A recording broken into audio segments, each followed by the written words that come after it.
Երևանում տեղի ունեցավ Եվրոպական քաղաքական համայնքի համաժողովը, Հայաստանն առաջին անգամ բազմաթիվ եվրոպական երկրների առաջնորդներ հյուրընկալեց, եւ Ֆրանսիայի նախագահ Էմանուել Մակրոնը հայտարարեց, որ 8 տարի առաջ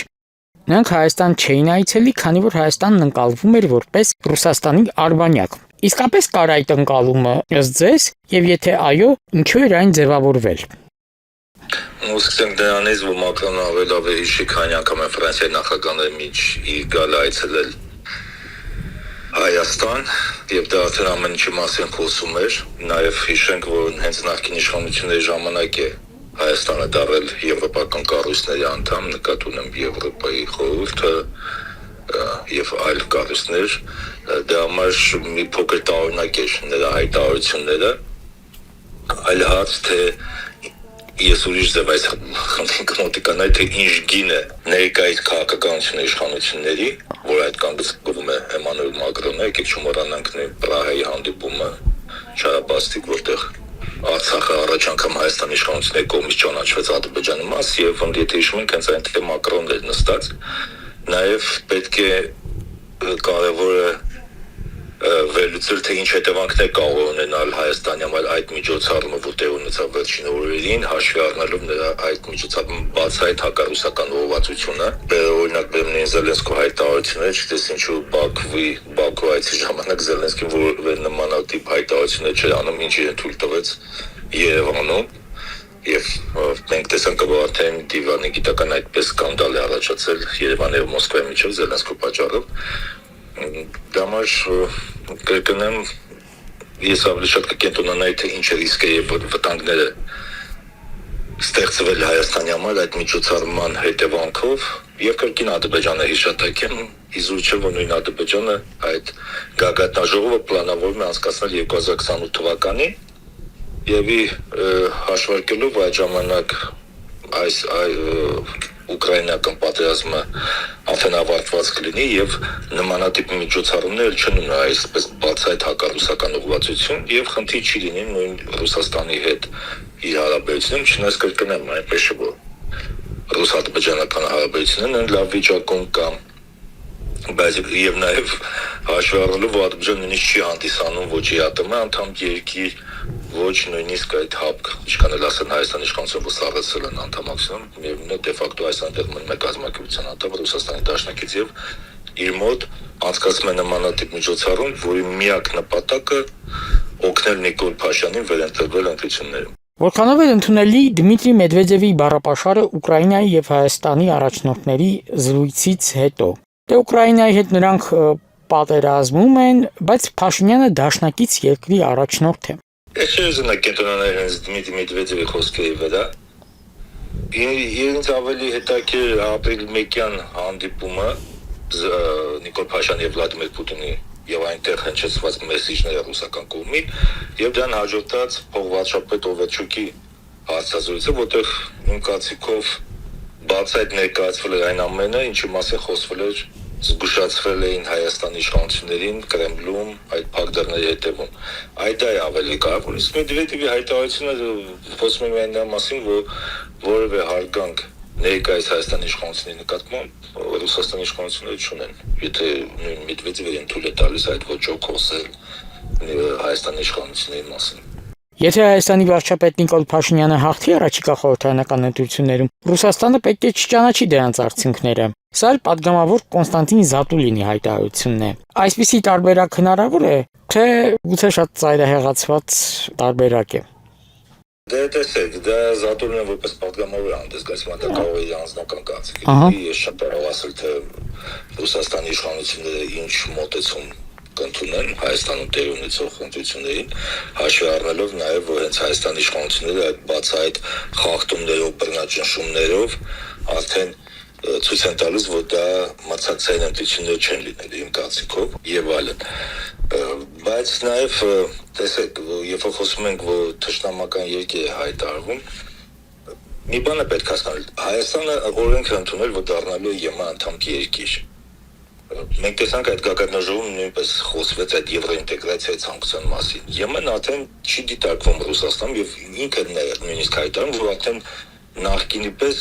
տնտեսական միություն չէ կամ որոշ չափով նաև քաղաքական։ Դա նա է արդեն շատ ակտիվորեն զարգացնում ուժային կոմպոնենտը, փորձում է դառնալ բացի տնտեսականից նաև ռազմաքաղաքական դաշինք, մանավանդ ՆԱՏՕ-ի ներսում այդ պրոբլեմների ֆոնին, ես նկատում եմ ԱՄՆ, Եվրոպա այդ ճգնաժամի ֆոնին,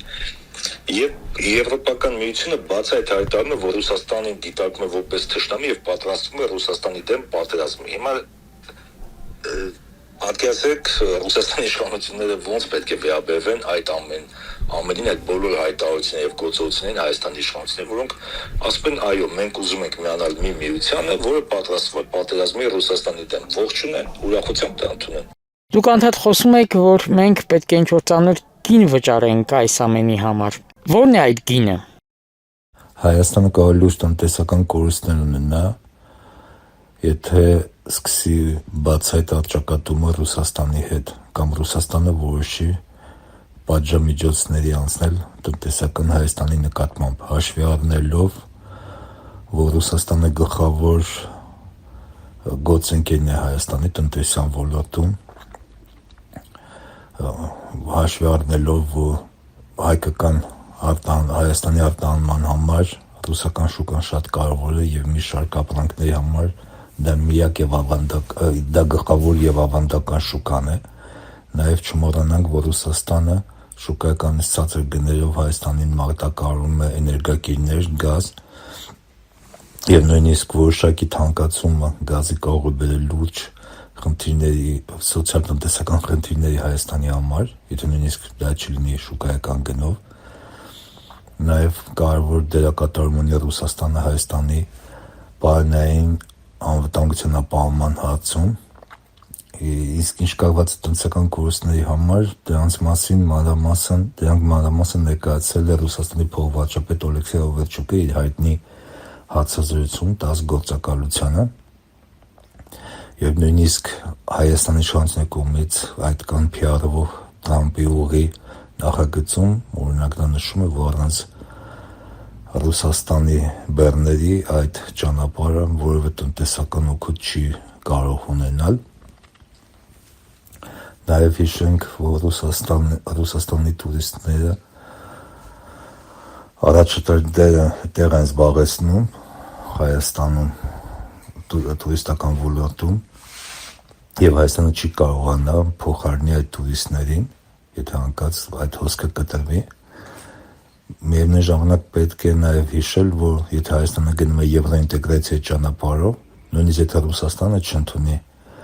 տնտեսական պատժամիջոցներ Հայաստանի նկատմամբ, ապա Բրյուսելը պահանջելու է հայկական կողմից միանալ բոլոր եվրոպական պատժամիջոցներին Ռուսաստանի դեմ, օրինակ նույն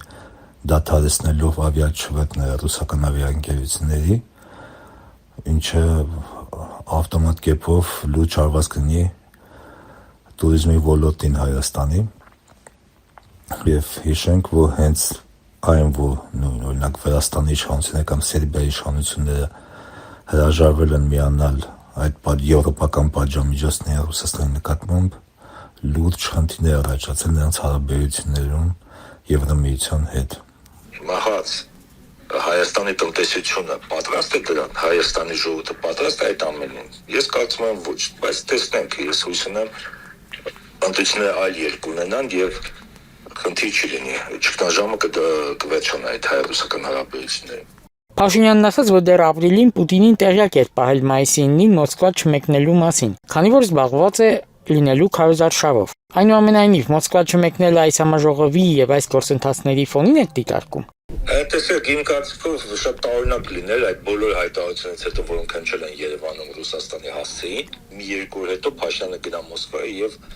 իրեն պայի այնպես ինչպես որևէ բան չի պատահել։ Հասկանալի է, որ դա այդպես չէր լինի։ Դա հասկանալի է, որ Հայաստանի իշխանությունները փաստացի Նիկոլ Փաշինյանի գլխավորությամբ ոչ միայն որոշել են մասնակցել այդ աշխարհական պայքարում, որ տեղի ունենում աշխարհում, այլ նույնիսկ ընտրել են կոնկրետ կողմը եւ իրենց տեսնում են, որ պետք է Հայաստանը լինի արևմուտքի հետ Ռուսաստանի դեմ։ Էլ եմ ասում, չհաշվարկելով, թե դա ինչ գին կարող է արժանալ մեր երկրին եւ մեր ժողովրդին։ Եվ դա նույն այդ մայիսի 9-ը չգնալը շատ դրամաբանական է եւ այդ քաղաքականության շրջանակներում։ Ինչով եք բացատրում ռուսական մեդիայում Հայաստանի վարչապետի ընտանիքի, մասնավորապես պապիկի մասին քննարկումները հայրենական մեծ պատերազմին նվիրված հաղորդումներում։ Ես չեմ կարող ասել դա ռուսական կողմից է պետք հարցնել։ Դա համար ես ավելի շատ կենտրոնանում եմ գլոբալ այսպես հետևանքների վրա, քան այսպես գիտեք ինչ մի հաղորդման ժամանակ այսպես են խոսել Փաշյանի մասին, թե այնպես կրկնեմ։ Ես ավելի շատ կառաջարկեմ ուշադրություն դարձնենք Կրեմլում Պուտին-Փաշինյան բանակցությունների վրա, այնտեղ հնչեցած մեսիջների վրա եւ նաեւ շատ մանրամասն Օվերչուկի հարցազրույցի վրա, որտեղ կետ առ կետ բոլոր հնարավոր զարգացումները նկարագրվել են։ Դա է ավելի կարևոր, քան նույնիսկ առաջին ալիքով այս կամ այն հաղորդում։